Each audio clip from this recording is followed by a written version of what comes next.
not more expensive. So it doesn't make any sense to sign a contract to keep your costs at a high level.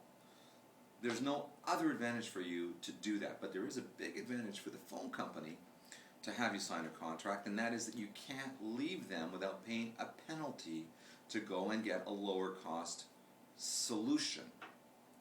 The phone company won't give you a lower cost solution, and they won't call you when a lower cost solution becomes available. They'll just keep taking your money for years. I've come across some clients that have signed a contract for 5 years for a line at $60 a month.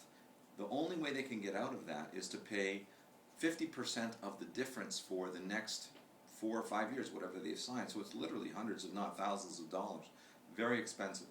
Rule number 3, don't sign a contract with the phone company. If you have signed a contract with the phone company, how do you know that you have?